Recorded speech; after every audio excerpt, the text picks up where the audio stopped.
Facebook is under fire for banning the personal accounts of some academics studying advertising transparency. In a report by The Verge, the company says the researchers. Hello, today I present to you an extremely attractive application for music lovers. It's completely free. You can listen to music online or download unlimited music to use whenever you don't have internet. The powerful search function helps you find anything you want. Trust me. It's hard not to find what you're looking for because the search function is really powerful.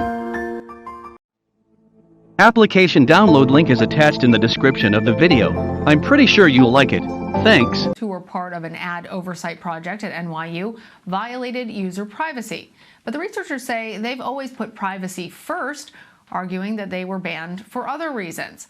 For more on this, I want to bring in Imran Ahmed. He is the CEO of the Center for Countering Digital Hate. Good to have you back on the show, Imran. So can you first explain what ad transparency is and why it's so important?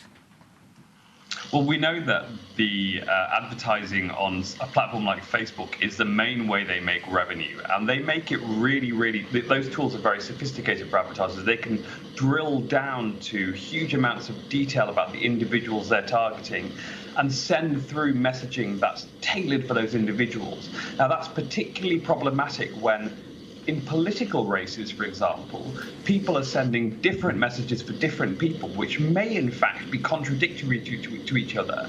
And being able to analyze that and expose that where there is hypocrisy is a vital part of democratic oversight.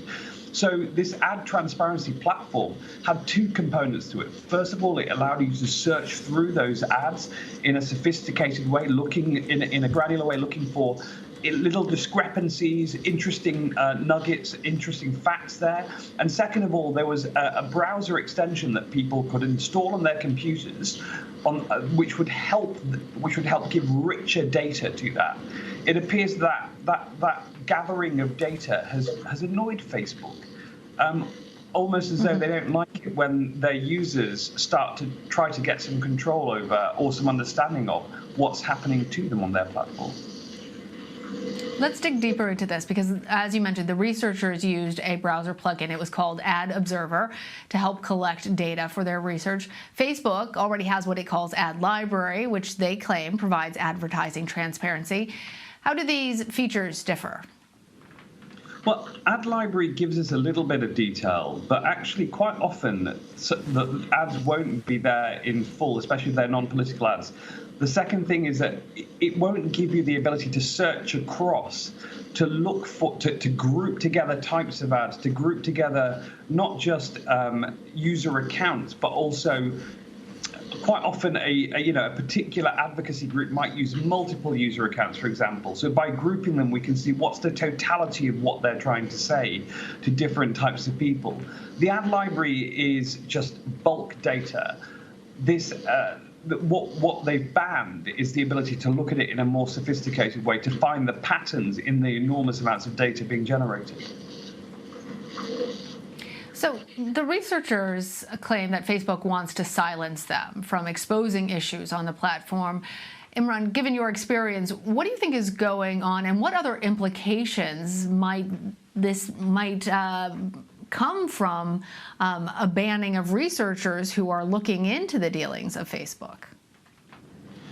I think Facebook know that the game is almost up when it comes to the potential of legislation, and they are increasing their defenses, which means that they're voluntarily getting rid of things that might cause them embarrassment in the next couple of years, when legislatures all around the world, the US, the UK, Europe, Australia and New Zealand, are all looking to legislate to rein in these tech companies that for 25 years, since the Communications Decency Act 1996, have really had no reform of the regulatory system that enmeshes them.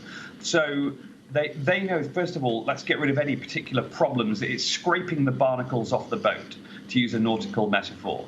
But at the same time, what they're doing is they're setting up AstroTurf groups left, right, and centre. I found one just the other day, which was opposing one of our reports, the Chamber of Progress, which sounds like a progressive organisation. They support the John Lewis Voting Rights Act, which of course I support personally.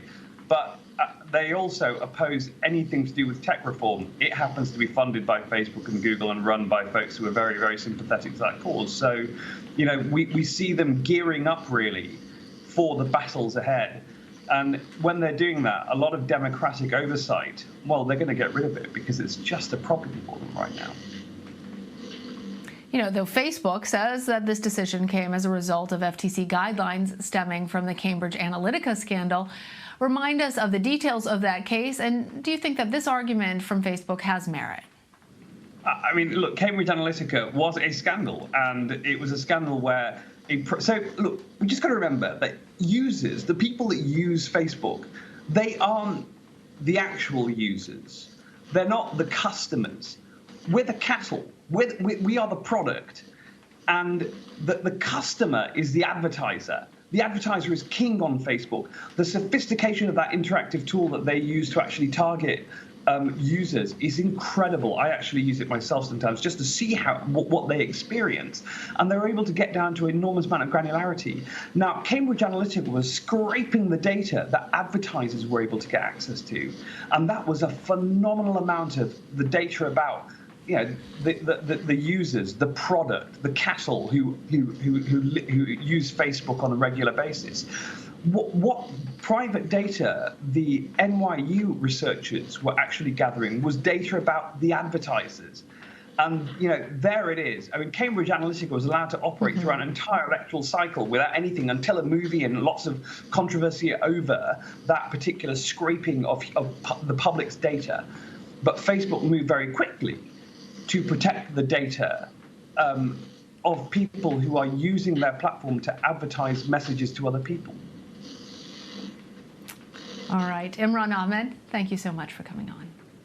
My pleasure.